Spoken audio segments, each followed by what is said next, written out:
Greetings one and all. Holy land, holy time, the holy apple, holy hilltop, Tal Binyamin. We are in the last quarter of the month of Sivan. Today we are on the 23rd day of Sivan. Super Wednesdays here in the Holy Land. We are on part 2. Once again, the information here is a must heard. It has to be it has to be shared, it has to be, get it out, the message. There's so much fake news that's going on, and the true Jewish voice is not being heard. This must be heard. Okay, part 2.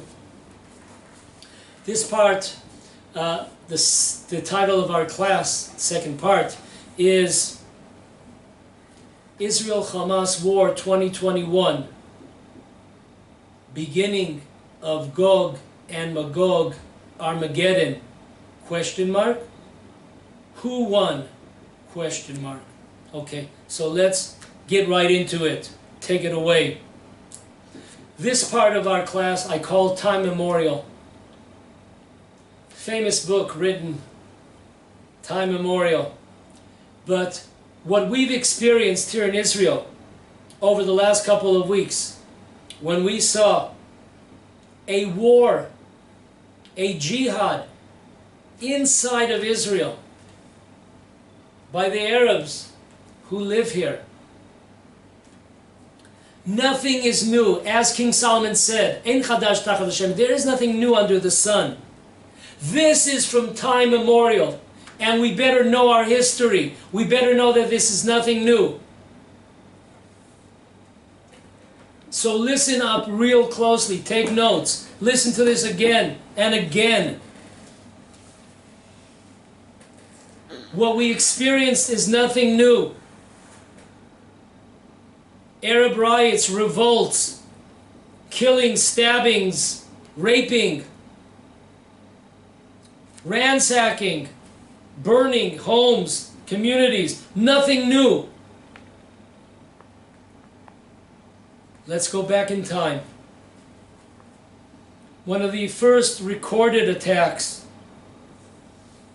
by the Arabs against the Jews was in 1886 in the Jewish colony called Petach Tikva. Might ring a bell, that name.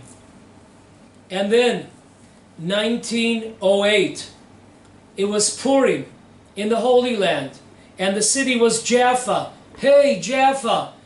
We'll get to that.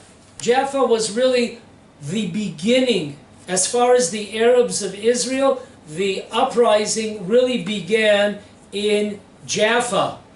Really, it's also very interesting because it began in the 1900s. This is where it began, in Jaffa. History repeats itself. History repeats itself for idiots that do not learn from history. I was listening to a secular professor yesterday. His name is Professor Dan, slipped his last name. Famous professor. And he was saying that you have to realize that in all of these pogroms in the 1900s, the Arabs and Jews coexist in many, many communities, cities. They lived in peace for years and years. The Jews spoke Arabic. And one bright morning, it all changed. And the same neighbors attacked them. And the professor concludes, amazing, secular professor, that it could be that in 2 years from now, the Jews will forget about what happened to us these past couple of weeks with the Arab rioting and destroying cities, destroying property, Jewish cities, Jewish lives, Jewish businesses. We might forget it in 2 years, and we'll start talking again about coexistence. But then right afterwards, in one split second, that can all change, because that is a certain DNA within the Arabs. So it could look like everything is hunky-dory. And in 1 second, that all changes. Remember that. Remember who we're dealing with. This ain't the Midwest. This is the Middle East. We're dealing here with Muslims. And we'll get later in our class, we'll talk about anti-Semitism, Jewish hatred within the book of the Quran.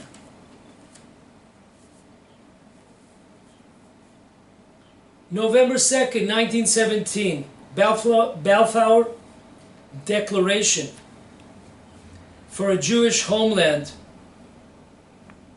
in Israel. Lord.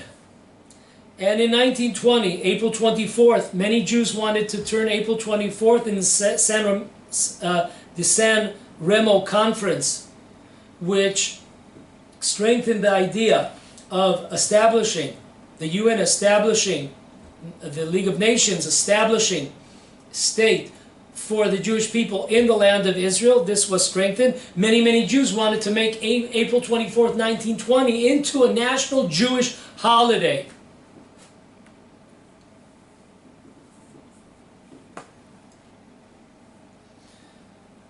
Okay, this led Churchill to halt due to the Arab attacks that had begun already in 1908. Churchill put a halt to the establishment of the Jewish state, and he closed the gates to the land of Israel, closed immigration to Israel. Okay, 1920. Attacks on Jews in cities like Metula, Ayelet HaShachar, Degania, next to the Sea of the Galilee, Kinneret, Tel Chai, Joseph Troubadour, the famous, and his 7 friends murdered. Jerusalem, 6 Jews killed, 200 injured, Jewish property ransacked, synagogues burnt. In all the above attacks that I mentioned, in 1920, 30 Jews were murdered, hundreds were injured. How many of us are familiar with these pogroms? 1908, 1920. We march further, 1921. Jews were murdered, raped, burglarized, communities ransacked, set on fire, synagogues. The attacks began on May 1st, 1921, and lasted for 5 days. The attacks began, you got it, Jaffa. Just like we said in 1908, now this is 1921, 5 days. And it spread to other Jewish communities in the area of the lowlands. During these 5 days, May 1st to May 6th, 1921, 47 Jews were killed, 140 were injured, many by Arab police. Arab police. These attacks continued in other Jewish communities such as Petach Tikva. You might recognize some of these names: Kfar Saba, Kfar Malel, Chadera, Ramle, Rehovot, Mikveh Israel. Before 1917, 6,000 Jews lived in Jaffa, 42,000 Arabs. After World War I, World War I was 1914 to 1918, an additional 10,000 Jews made their way to Jaffa. To make the numbers, 16,000 Jews and 42,000 Arabs. So 3 Arabs on every Jew. After the pogroms of 1921, 9,000 Jews ran away from Jaffa to move to live in Tel Aviv. Amazing number. 9,000 Jews ran away from Jaffa. Aftermath of these 5 days of pogroms, May 14th, 1921, the British decided to temporarily suspend Jewish Aliyah. Jews are being killed, Jews are being targeted, but we know that what is the action by the British mandate? Is to punish the Jews. Punish the Jews by suspending Jewish Aliyah. In fact, there were 150 Jews that were already on their way to Israel, and they were turned back by the British. November 2nd, 1921. That should sound familiar. We said the Balfour Declaration was signed on November 2nd, 1917. So the Arabs would protest every November 2nd. They would protest against this declaration of allowing some type of Jewish home in the land of Israel. So on November 2nd, 1921, Arabs protesting and demonstrating against the Balfour Declaration entered the holy city, the old city of Jerusalem, and killed 5 Jews and ransacked dozens of homes. Remember the names of these 5 Jews: Yisachar Dov Zalatovsky, Abraham Massener, Aaron Freund, David Yeshaya Cohen, and David Derry. 5 Jews murdered on November 2nd, 1921, Jerusalem's old city. Moving right along, pogroms of 1929. There was a demonstration by the organization called Beitar. This is not the soccer club today. There was once an ideological organization called Beitar. This was August 29. They went to demonstrate near the Western Wall, calling for Jewish rights to be respected by the British, allowing Jews to pray and not having any limitations on Jewish prayer. You weren't allowed, for example, to blow the shofar on the Rosh Hashanah, the Jewish New Year. So there was a demonstration, and in the meantime, after this demonstration, the head of the Mufti, may his name be remazed, Haj Amin el-Husseini, incited the Arabs, claiming the Jews were planning a takeover of the Temple Mount. Yes, might sound familiar. Nothing has changed. Only the names and the faces. 69 Jews were murdered in Hebron. Jewish neighborhoods in Jerusalem were attacked and destroyed and burnt. Ramat Rachel, Talpiot. And outside of Jerusalem, Huldah and the Be'er Tuvia neighborhoods. Moving right along, the pogroms of 1936 to 1939, or otherwise coined as the Arab Revolt. Once again, amazingly, the pogroms began in Jaffa. On April 19th, 1936, 9 Jews were killed, dozens were injured. Arabs demanded a halt to Jewish Aliyah, Jews coming to move to Israel, to the land of Israel, and to decree a prohibition against selling land to the Jews. Once again, 1936, April. During these 3 years, 630 Jews were killed, 2,000 injured. There were literally thousands of attacks during this 3-year period, 1936 to 1939. The Jewish memory has, gone up in smoke. We don't remember anything. We don't remember history. We're doomed to repeat. We are repeating history. What we've seen in the last couple of weeks, we are repeating history for our ignorance.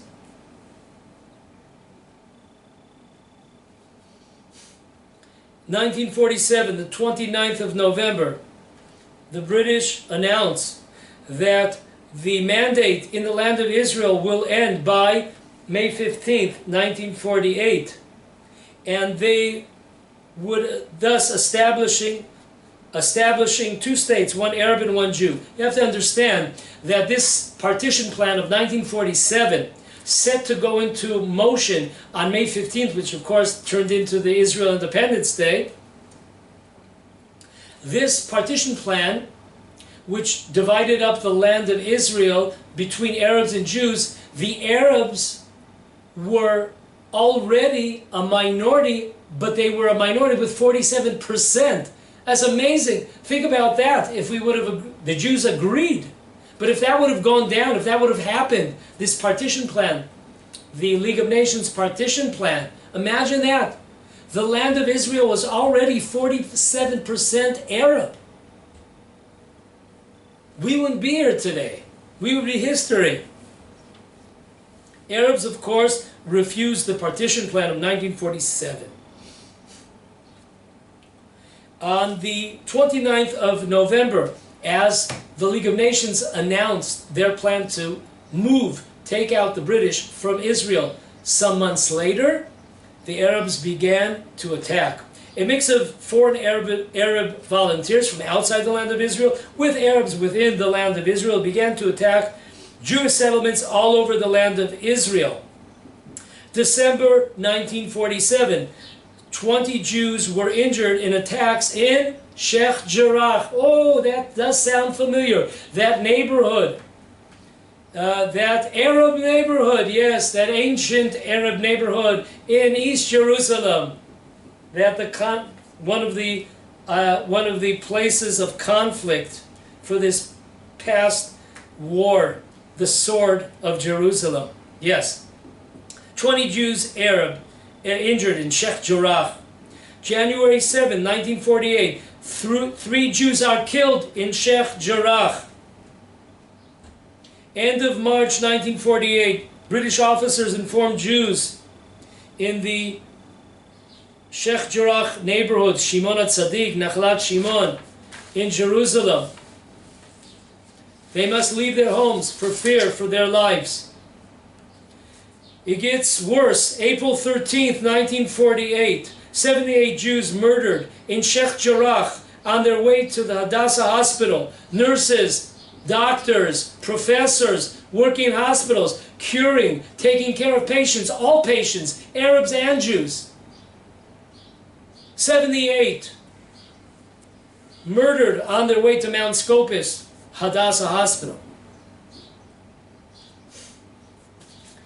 The intermediate days of Passover, the Jewish Legion, the Palmach, captures the Sheikh Jarrah neighborhood, along with close by Jewish neighborhoods of Shimon HaTzadik and Nachlat Shimon.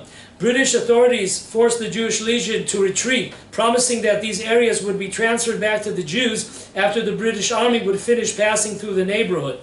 This never occurred. Instead, the Arabs were informed and retook control of these neighborhoods. Folks, this is amazing. Do we understand the Jewish disease, Jewish AIDS, Jewish cancer? This Sheikh Jarrah neighborhood, do we listen again to what I said, the events that have taken place? Listen to the first class that I gave on this subject, where I talk in depth how the Jews bought with money, property from the Arabs, fair and square, 100% legal, kept up by courts throughout the years.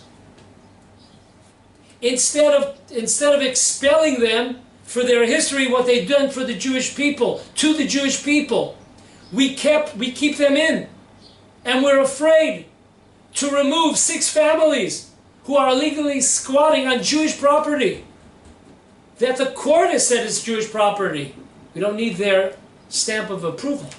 But even the leftist court, can you imagine this sickness? Instead of expelling them, we allow them to stay. And all over the world, the poor inhabitants crying in Sheikh Jarrah. We saw the Arabs attacking Jews in that neighborhood, and you don't see any police, you don't see any army, not doing anything. What the hell is wrong with us? Here's a summary of the pogroms in the land of Israel, 1920 to 1948. 7, get these numbers down, put them in your hearts, engrave them on our souls. 793 dead Jews in these various pogroms.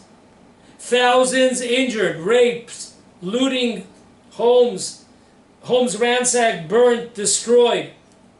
Think about this, dear friends. We're talking about pogroms between the years of 1920 and 1948. There was no Jewish state. There was no state of Israel. There was no occupied 1967 territories to be upset about. There was no control of the Jews of Al-Aqsa. There was no control of the Jews of Jerusalem. There was no control of the Jews of these neighborhoods in Jerusalem. There were no settlers, those evil settlers. There were no evil settlements on the West Bank, in Gaza. What was bothering the Arabs then? What was bothering them then is bothering them today. A Jewish presence. Because Muslim cannot accept a Jewish presence, that they are not the authorities.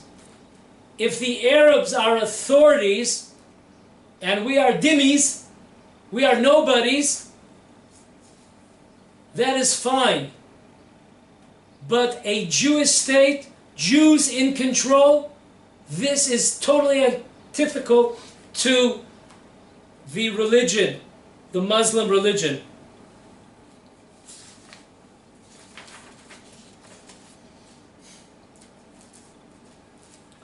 I don't know if you guys remember, but there was once a great Woody Allen movie, and you know, he's talking to his psychologist, he's on the couch. From then, I think they coined this term, the couch, you know, if you were ill, so you needed a couch, you needed to speak to get professional help.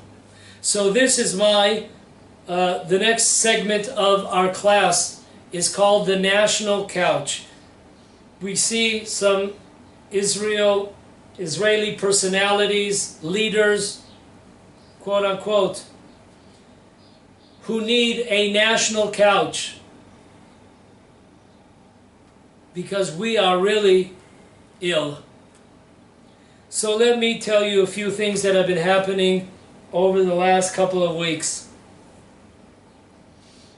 Number one, there's a big outcry in the world for the Jews killing Arab children, youth, children. In fact, I saw something that was so disgusting. I saw Jews in New York. This is like the Secular Natura Carta group. Secular Jews in New York that are speaking at a demonstration against Israel in New York. And one of these disgusting Erev Rav people get up there, and we can no longer be silent because they are killing our children. They are killing our children. So let's get a few things really straight now. Open up your ears. Let's wake up here.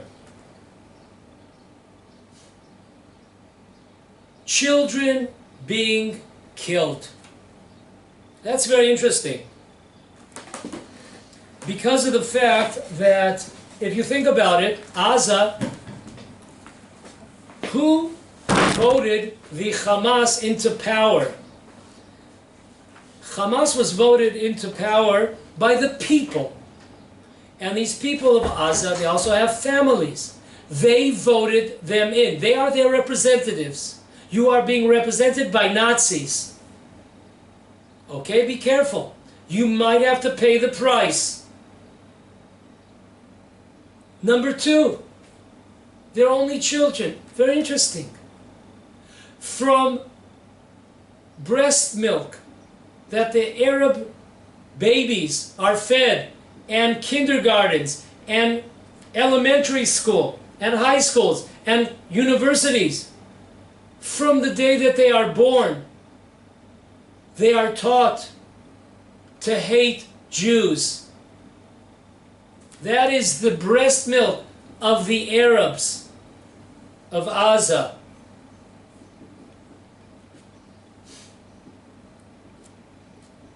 And they have, you could look it up, you could see them on YouTube. There are camps for kindergarten children.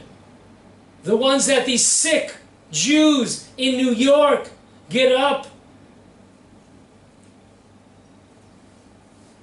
and protest for the Hamas, for the Arab killers, terrorists, murderers, Hitlers, stupid Jews.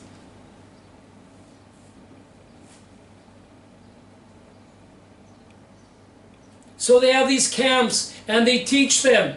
What do they teach them? To hate the Jews and to kill the Jews. Jihad. They call the Jews wild animals. These camps are funded by the UN.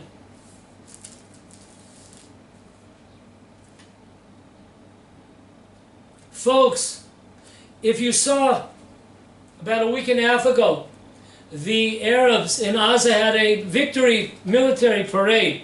And if you look, you'll see these little kids.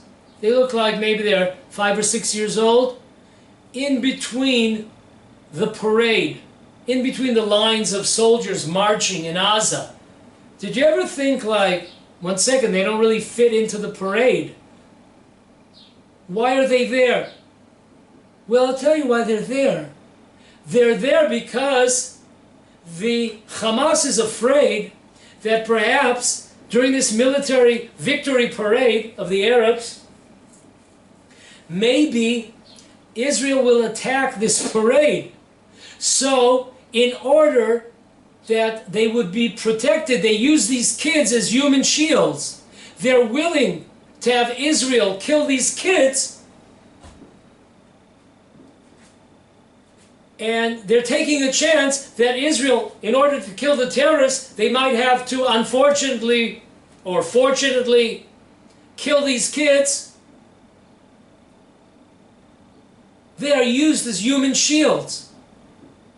There's an amazing recording, video on YouTube. You hear an Israeli official, an army official or a secret service official, he's talking to a Hamas military person in Gaza, and he's telling him to evacuate the building because it will be hit in whatever, 15-20 minutes, it will be hit. And first of all, this disgusting secret service Jewish trash starts calling him brother, achi, yo bro. Disgusting. And he's trying to convince, to persuade. He's doing everything possible.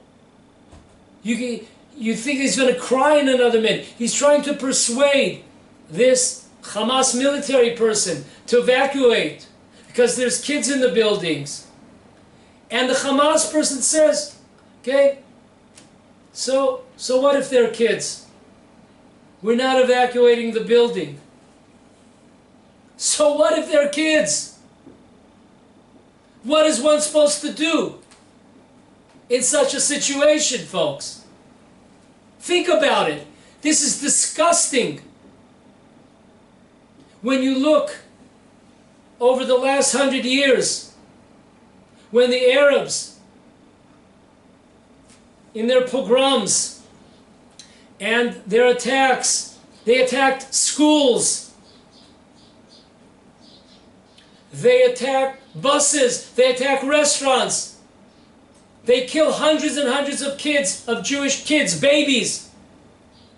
So I ask the question, why is an Arab kid, why is the Arab kids, why is their blood redder than Jewish kids? Why can't I, in order to protect my kids from being killed by these Arab dogs, these Arab terrorists, why can I not perform what the Torah tells us one that comes to slaying you, slay him first. Why can't I attack Arabs, including children, so they will stop killing our children? Is it only a one-way street? This is disgusting. I have every right. For the last 100 years, you've attacked and you've killed children. I will make sure that this will not happen again. And if it's at the price of your children, so be it. So be it. That's not even talking about the human shields and lack of any importance that they put in their children's lives. Think about it. These Jews that were demonstrating, can't believe they're Jews, for the Arabs, talking about, oh, Israel, when they're attacked, they have bomb shelters to run to, and the poor Arabs and their children, they don't have bomb shelters to run to in Gaza. You know why, Jack? That's because all the money, the trillions of dollars that go there, instead of building bomb shelters for your kids so they'll be safe, they don't give. And they spend the trillions, thousands of trillions of dollars on making war, not on bomb shelters, because they don't give.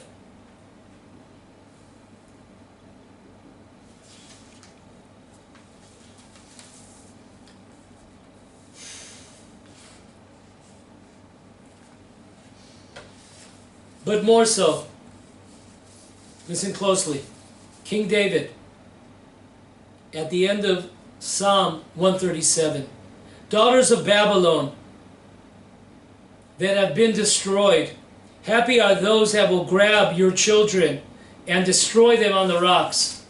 King David, Babylonians,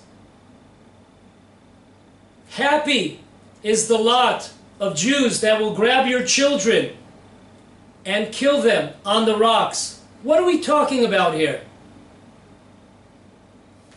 In the Tractate of Gittin 57b and 58a, we have the chief butcher of the king of Babylonia.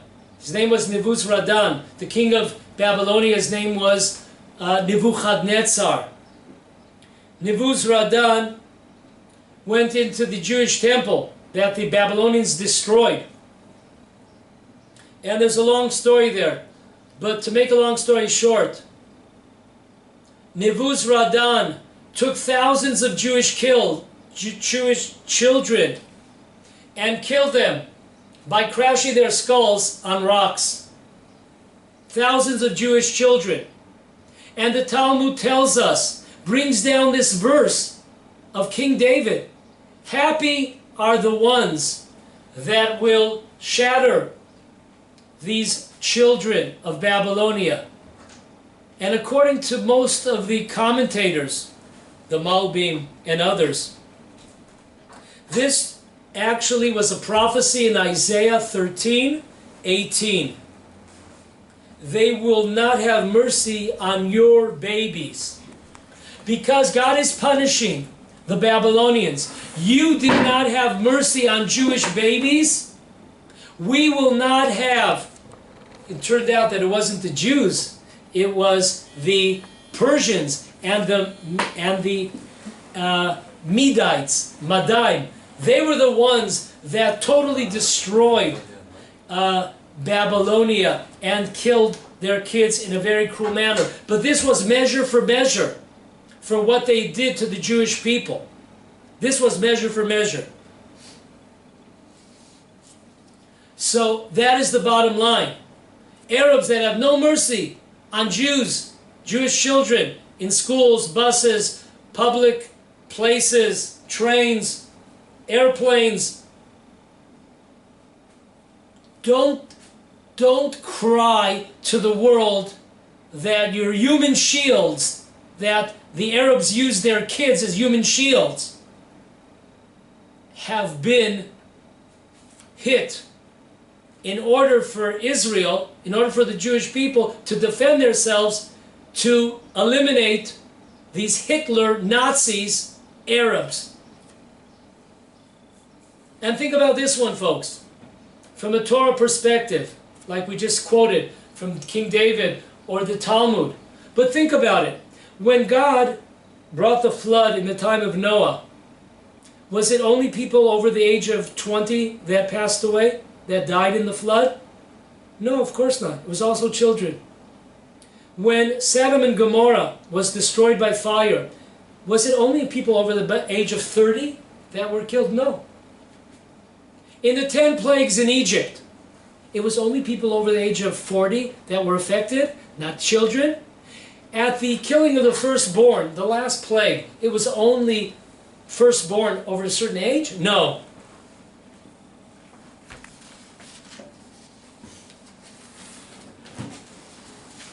Listen to this last piece. How did America defeat Iraq? There were 3 stages. Stage number 1 was by Bush the father. Bush the father, he used high-level technology, and he was able to destroy the Iraqi army, but not the Iraqi government, just the Iraqi army. Stage 2 comes Bush the son. Bush the son comes by and says, I'm not going to make that mistake. I'm going to get rid of Saddam. I'm going to get rid of the government, the leadership of the Iraqi people, and that will be the end of them. So that's what he did. He was successful. However, the 3rd stage was the ISIS came in, and they performed against America, American soldiers. They performed jihad, guerrilla military warfare tactics. So what happened? America decided that we're not doing such a good job coping with this terrorism, this guerrilla warfare by ISIS, and against all rules and regulations and laws of Geneva, America went in, and any community, any town of ISIS, they killed and destroyed men, women, and children in order to save American soldiers and in order to rid the world of this evil. And that was their success. So don't talk to me either from a Jewish Torah perspective or a Jewish military perspective, disregarding the Torah side. Don't lecture me on killing kids.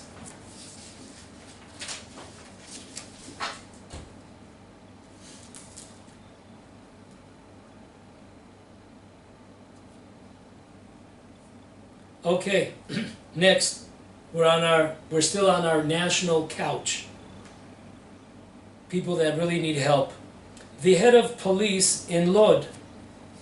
This guy is a real winner. Listen to this one.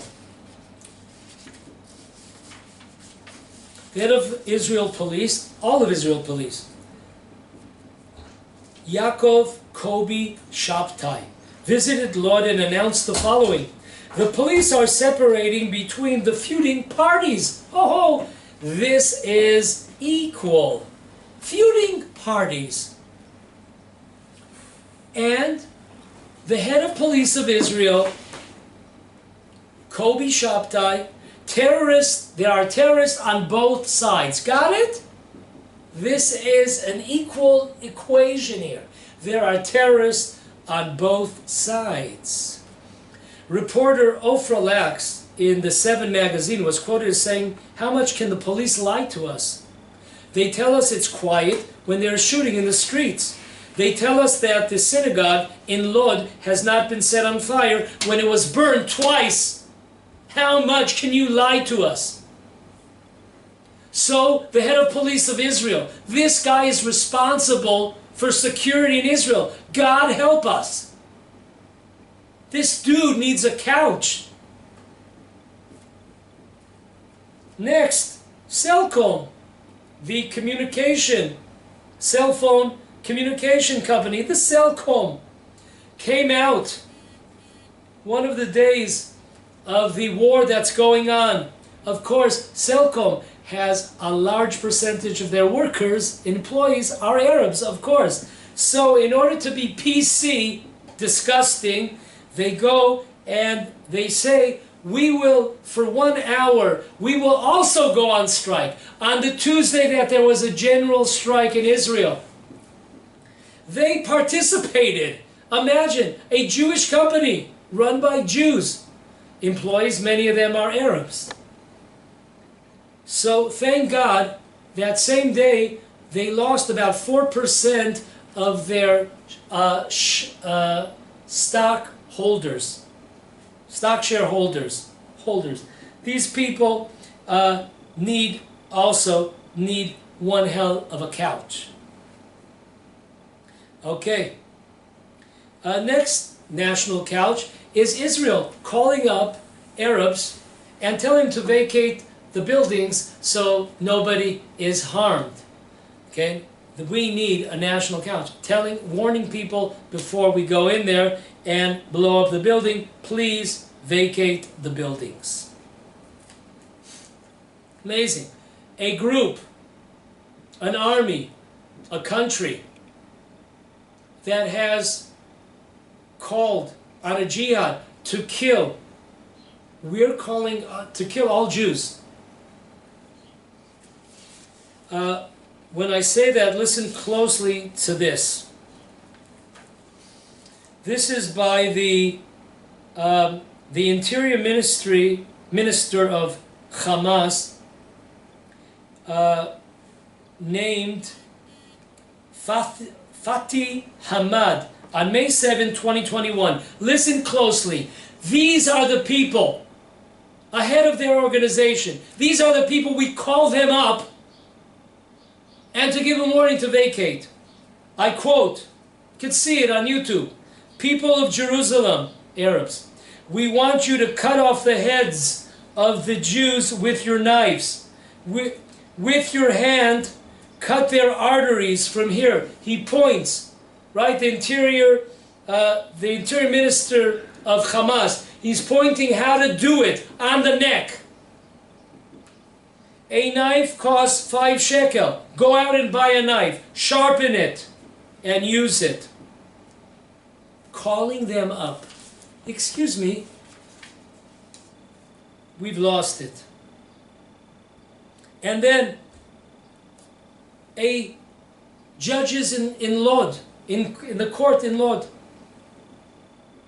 extending the reprimands of 3 Jews that used their weapons in order to defend the Jewish community of Lod, the mixed city. Can you imagine being arrested? Not only they were arrested, but their reprimand was extended by courts. And you see these 3 poor Jews with coats over their heads. I'm thinking, why do they have the coats over their heads? Then I understood why. They're afraid that they'll be recognized in Lod and they'll be killed. So they have to, in Israel, a Jewish state, run by Jews, Jewish police, Jewish army. We have to be afraid to show our faces. Heroes of Lod that stood up and defended the community have to hide in shame, like they're criminals. Disgusting.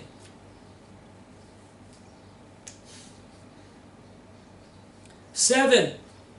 200 Jews during this 11 days had their guns confiscated by the authorities, by police. 200 Jews who went out to defend other Jews in the land of Israel, all over, from north, south, east, west. Amazing.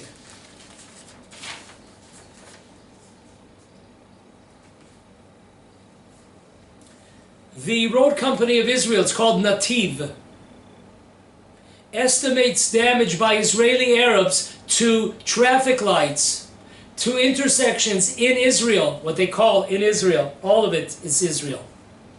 is estimated to be 21 million shekel. 21 million shekel. We're talking about approximately $9 million of damage that they did. They went out to the streets and tore down signs, stop signs, traffic signals.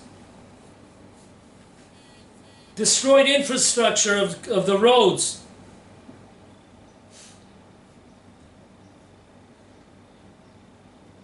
And check this out, I'll try to give the link to this on the bottom in the comment section. Who started Hamas? Israel. They need a national couch. These idiots, they were the ones that started Hamas. Why did they start Hamas? Because they wanted to pit the religious Hamas against the secular Fatah, PLO. Boom! Like many other places in the world. Boomeranged in our faces. Who sends millions and millions of dollars, electricity, water to these Nazis? We do. We need the national couch. A principal of a high school in Renana arrested, and now he faces losing his job. What was he arrested for? He went down to defend Jews in Lod, and as Arabs were pelting with stones Jews, he went out and threw a rock back at the perpetrators. And this guy, he was the one that's arrested. He's the one that's facing to lose his job. Instead of having him raise him on a pedestal as a hero of the Jewish people, we are so disgusting. We are so low. We've fallen so low. And his job is in danger. Next, liberals have illusions that if we raise the Arab living standard, then the Arabs will have something to lose, and then they will not attack us. They'll love us then. That's very interesting, because see, the second Intifada in the year 2000, the Arabs at that time in Judea and Samaria had, that year, they had reached a 7% increase in their GDP, in their life, in their living standard. A 7% increase. And that's when they started the second Intifada. Liberal illusions. We could pay you off. You're a nobody. You don't have national pride. We could just buy you off.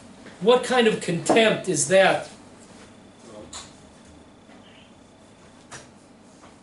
Next, police in Ramleh, mixed city, ask religious woman whose car is being pelted by rocks, and she calls up the police, and eventually they come. A long time afterwards, they ask her, please take off your head covering. Religious women cover their heads out of modesty. Please take it off. Why? She said. Because we don't want them to notice that you're Jewish. And thank God she refused. Soldiers are not allowed to leave bases with their weapons.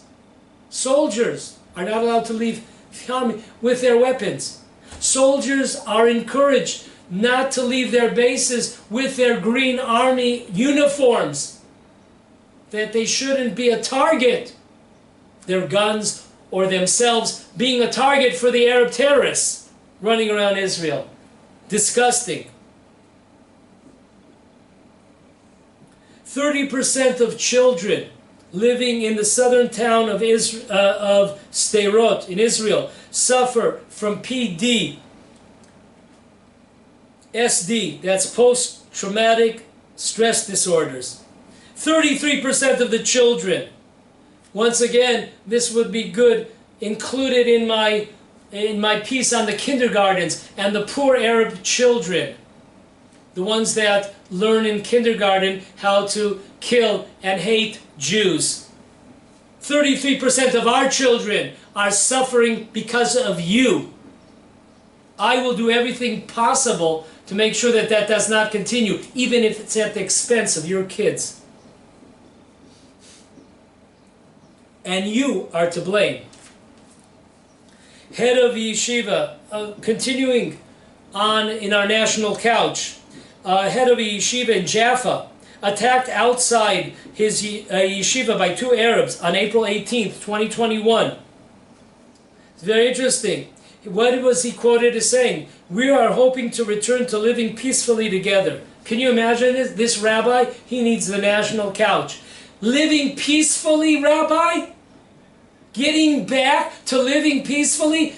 You know, do you know history? In 1908, Purim, 1908, the Jews of Jaffa were attacked. That's what we want to get back to.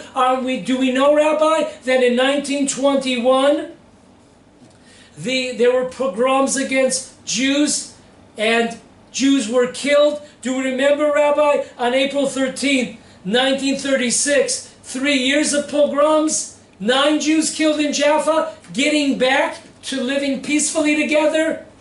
I don't know what you're smoking, but it ain't good.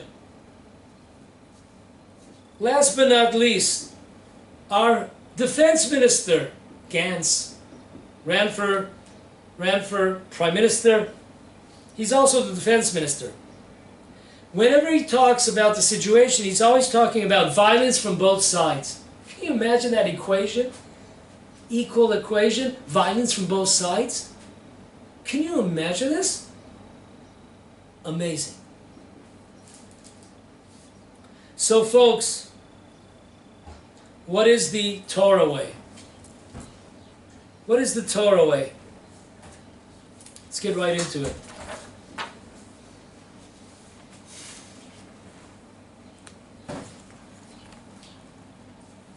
Before we get into the Torah, I have a note here.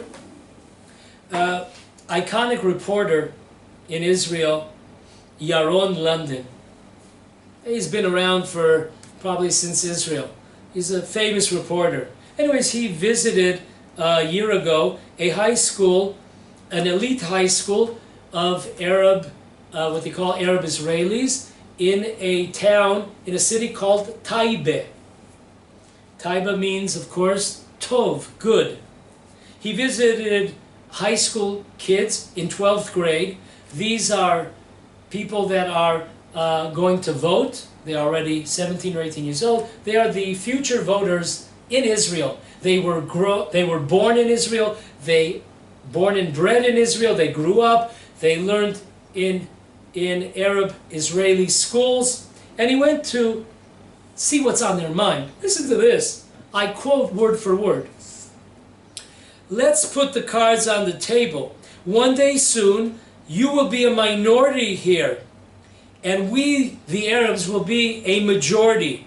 There will be no Jewish state. Open up your ears, open up your heart, listen closely, your minds. There will be no Jewish state. What we will do to you then will be frightening. Allah yustar. Allah yustar. It's frightening. An Arab expression. We have been taught from childhood, all of us, all of the Arabs, that one day we will return to our homes and our cities and rule.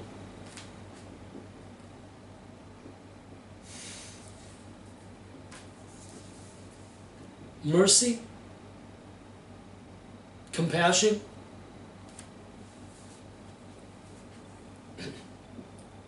In Esther Ptichta 7,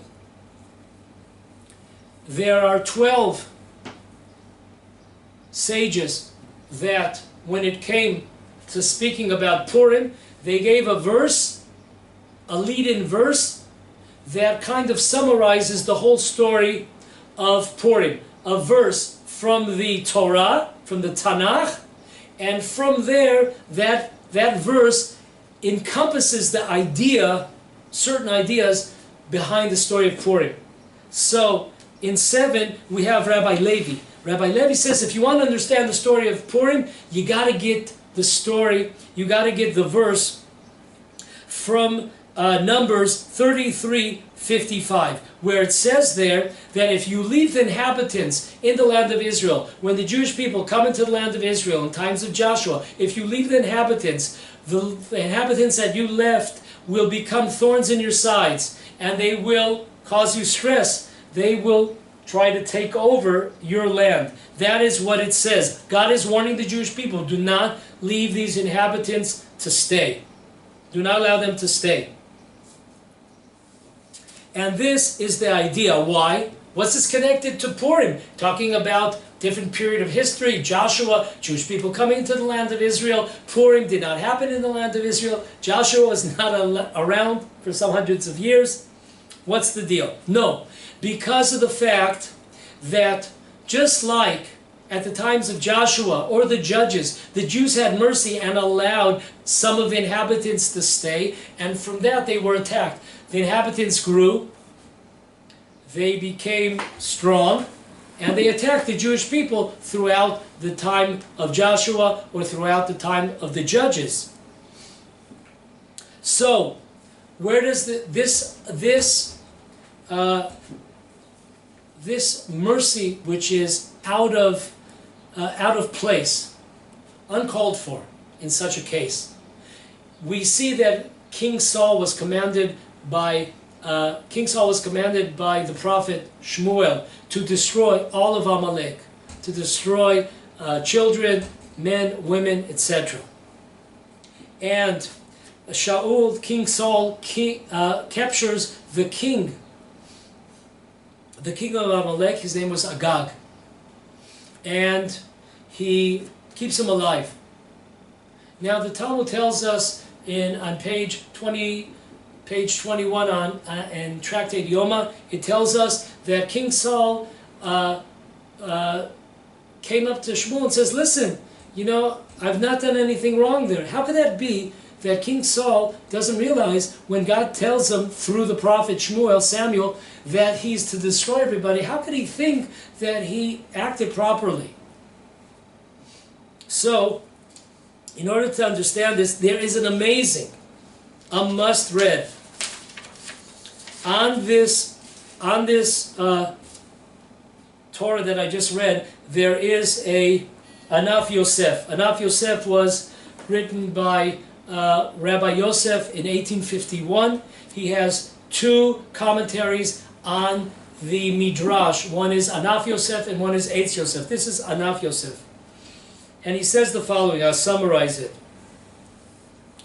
The Anaf Yosef brings down, this is not his opinion, he is bringing down the opinion of an earlier source. The Rif is Rabbi Yeshayahu Pinto, who lived in 1648. And he has his commentary in the famous book called Ein Yaakov. It's a commentary on various tractates of the Talmud. So he brings in the Rif, and he says, how could Rabbi Levi bring in a verse that's talking about the 7 nations? Amalek, King Agag are not part of those 7 nations. So there seems to be no connection here. And then the Rif says, he says, no, if you look at the verse in Numbers that we quoted over here, if you look at the verse, then we see 33:55, then we see there that there is a few additional words. And those few additional words come to teach us that not only 7 nations must you expel, but also other nations you must expel. One of them being Amalek. Not only expel, but to kill them. So now, this is very similar to the Orach Chaim HaKadosh.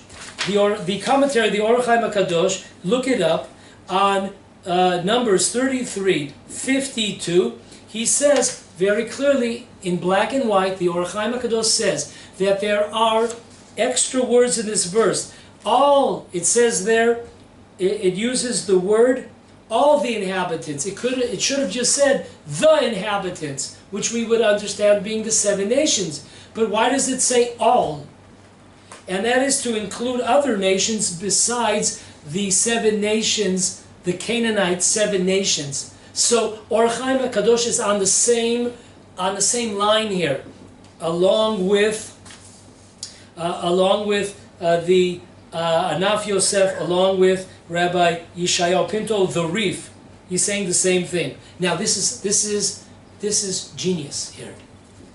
Rabbi Yeshayahu Pinto says the following: when Samuel the prophet came and confronted Saul, Saul said, "I've listened to God, I've done what God wanted." Was he lying? God forbid. Rabbi Pinto says he was not lying at all, he was telling the truth. King Saul did not understand the commandment. The commandment was to immediately eliminate them and not wait around. King Saul intended to eventually kill Agag, the king of Amalek. But he thought, perhaps the next day, or in the next couple of days, and he thought there was nothing wrong with that. But God had commanded to do it immediately. Why is that? Because of the fact that King Saul did not kill that night immediately like he asked, like he told Samuel to tell Saul. Because he didn't immediately, what happened? He allowed him to live. The king of Amalek, Agag, lived, and he had relations that night. And from there, eventually, after a few generations, came Haman, who almost destroyed and killed, annihilated the entire Jewish people. All Jewish people, men, women, and children. That's amazing. And let me tell you another amazing thing. This is not written there. But if you look at many commentators why we fast on the 13th day of Adar, right before Purim, we know that the Jewish people did not fast on the month of Adar, they fasted on the month of Nisan. So what the hell are we doing fasting in the month of Adar? The idea is, by many commentators, amazing idea, that the decree to annihilate all the Jewish people never was annulled. It exists every single year. God reviews this decree every single year on the 13th day of Adar, when there was a decree to annihilate the Jewish people, all the Jewish people, men, women, and children. God reviews this decree. It was not annulled. Folks, it's an amazing point. If you have mercy on the cruel, even for a few minutes or hours, the damage, the Jewish people were almost annihilated because of this mercy, this misplaced mercy by King Saul. That is why the Torah teaches us that those that are cruel to the merciful, those that are merciful to the cruel will eventually be cruel to the merciful. That is exactly what we're talking about over here in the land of Israel. We are really in hot water over here. And last but not least, in Yalkut Shimoni, in Deuteronomy, on the portion of Judges, chapter 20, it says an unbelievable example of mercy, misplaced mercy. It says the following: there was once a shepherd, and he saw a fox that was injured, that was without his mother. And he had mercy on this little baby fox, and he nursed him back to health. He used milk from the goats in order to nurse this little cute fox back to health. And in the meantime, people came up to him and said, listen, you got to get rid of this fox, because eventually he's going to attack and eat up your herd of animals, of your sheep and goats. And no, listen, I've taken care of him, from day one. I saved his life. His mother abandoned him. I've saved his life. It will be okay. When he grew up and he was already strong, any sheep or goat that he would see, he would just eat them up. And therefore, that is the Yalkut Shimoni concludes, that is the meaning of the verse, that if you leave inhabitants in the land of Israel, you have mercy on them, you will allow them to stay, they eventually will turn on you, and they will become a fifth column, and they will destroy you. So do not have mercy on them. That is the Jewish approach. Okay, now, if our last part of this lesson is the Quran itself, a quick look. This is the tip of the iceberg here. Don't think that I'm bringing you everything. Tip of the iceberg. There's something called the Contract of Omar. And the Contract of Omar is brought down in the Quran. It was put together in order to shame and humiliate and degrade what they called non-believers, Jews or Christians. Listen to some of the laws of Omar. Number one, this is amazing. Who invented the idea of the yellow star? Not Nazi Germany. Maybe Nazis, but not Germany. Where is it from? Listen to this. It's one of the six commandments of Omar, is that the non-believers have to wear a yellow star on their clothes. And they had to put on a special belt. They had to wear like an outside belt. Second, non-believers are not allowed to build homes that are higher than the Muslim homes. Also, of course, you can't build a synagogue higher than a home or a mosque. Number two, you are not allowed to read. We're not allowed to read scriptures, holy Torah passages, etc., in a loud voice. Now, I have to tell you a story that a year ago on Sukkot, my daughter and her family, they went down to the Sinai Desert, which today is unfortunately under the rule of Egypt. And they went down there because a lot of Israelis go down, and they wanted to have influence on them and to bring them the spirit of the holiday of Sukkot and bring them closer to Judaism. So they went down there and they started singing holiday songs. And the Arab who runs the hostel came by and he said, listen, there's a law in Egypt that you're not allowed to sing loudly. And they thought that either it was a joke, or they were worried that maybe there would be a physical threat to his hostel. If they hear Jews singing or Jews present, maybe the neighbors will get all upset and attack. That's what they thought.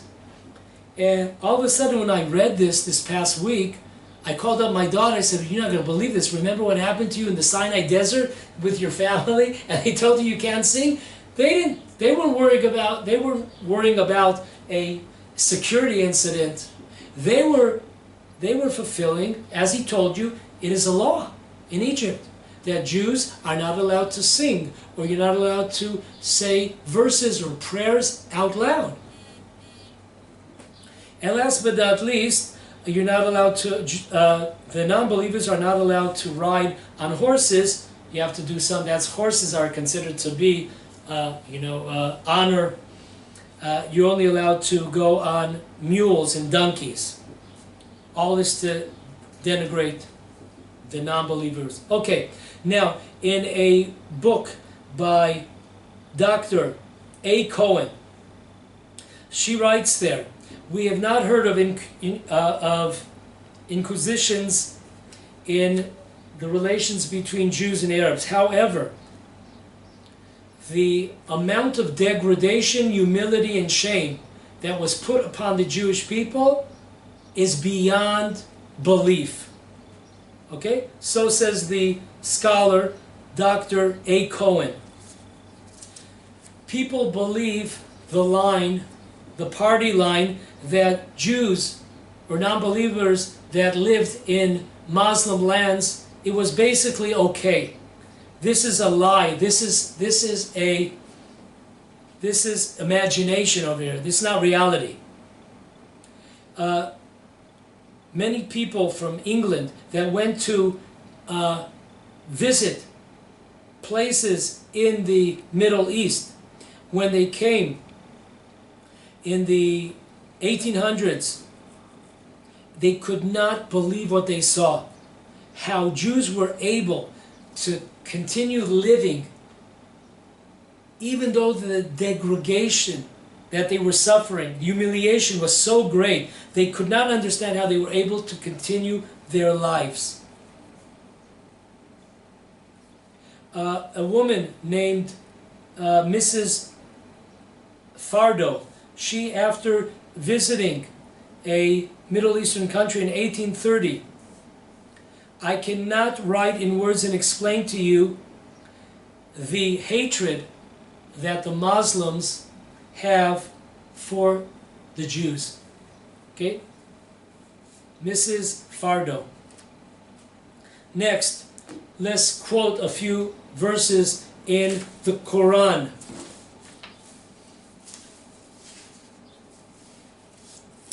Okay, the Surah 9:29. Fight those that have received the written book. I wonder who that is.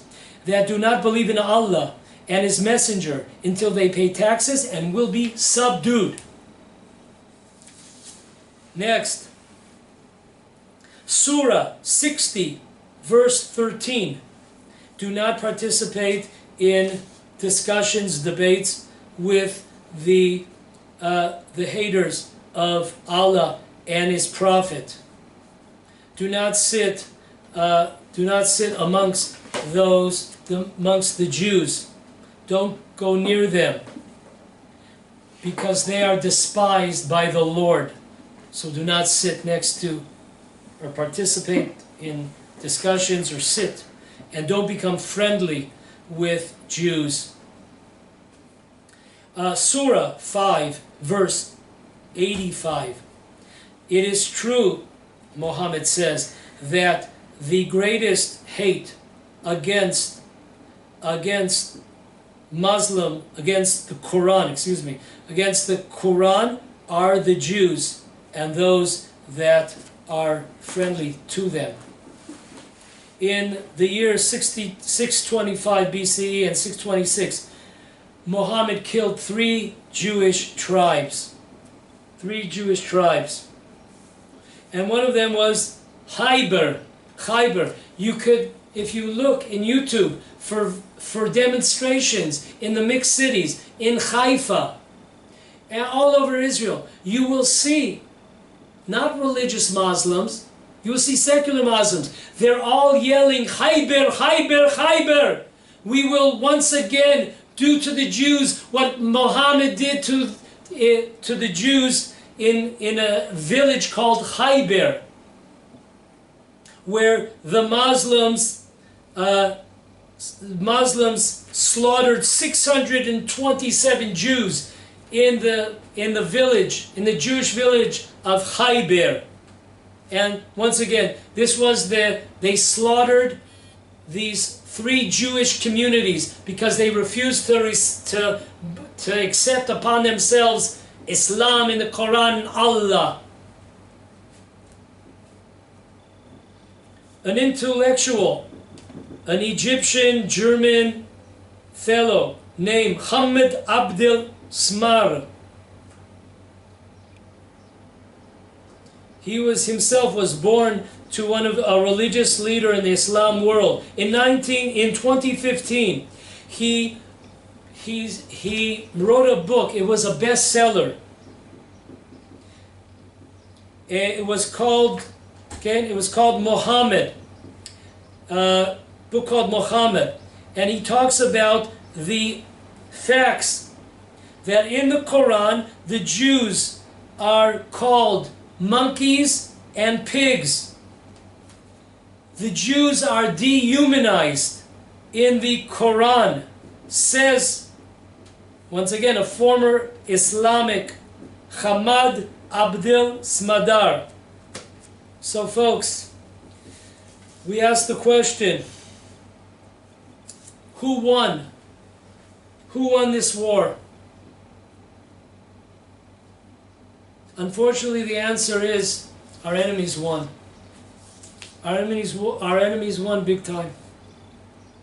Hamas succeeded in bringing into the battle the so-called Israeli Arabs to riot and wreak havoc all over the country in Israel. Fear.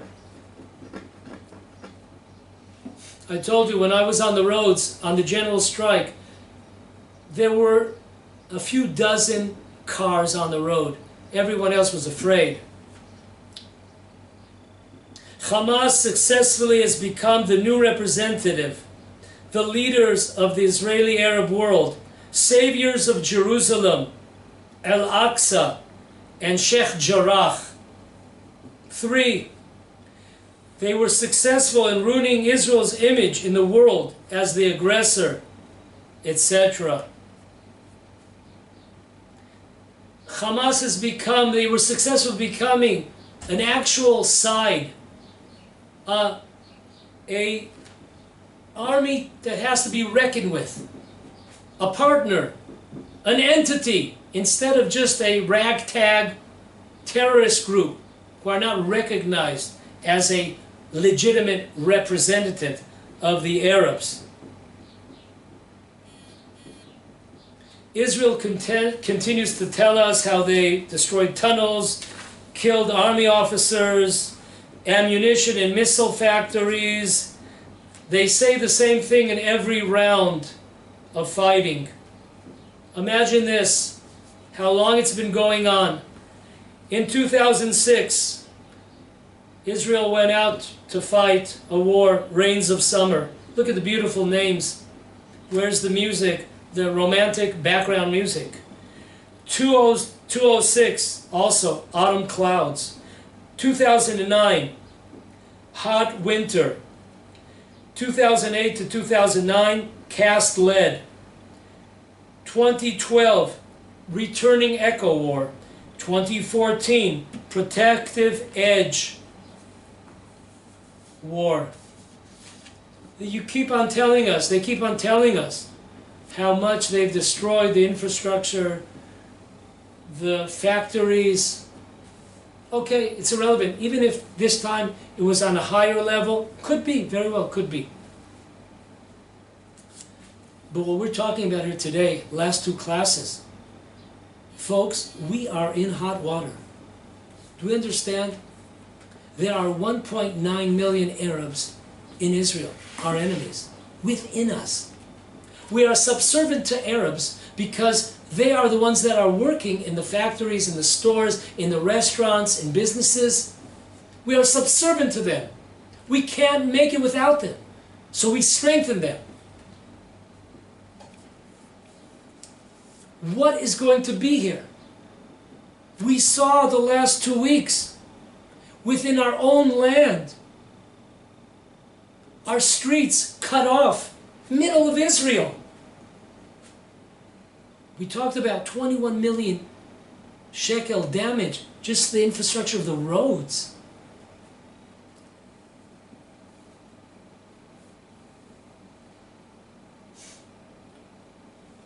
Folks, we really, if we think about what we're up against here, think about all the losers, all the Jewish loser leaders that we have. We are in hot water here. Only faith in God, only expelling, having faith doesn't mean I believe and then going home. Faith means to expel our enemies and to destroy them. Don't worry about democracy. We have to rid ourselves, when it comes to Arabs and their terror and their threat against us, we have to eliminate the democracy card. We cannot go that way. When it comes to democracy, the Arabs, the Muslim world, they defeat the Jewish people. When it comes, if we want to just use democracy, we lost. We have to get, when it comes to our enemies, we have to rid ourselves of democracy. Just like in Iraq, America just said, I'm going to ignore the Geneva Accords, and we're going to finish business here. We're going to finish business here. So folks, is this the beginning of Armageddon? Gog and Magog?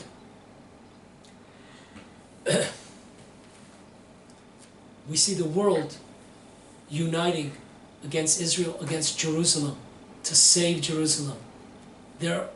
We see a lot of things moving here, a lot of things happening. It seems like this is the beginning. This is the beginning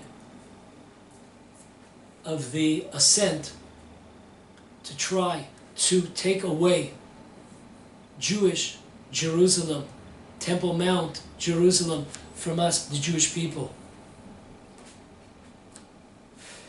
And it's time to wake up.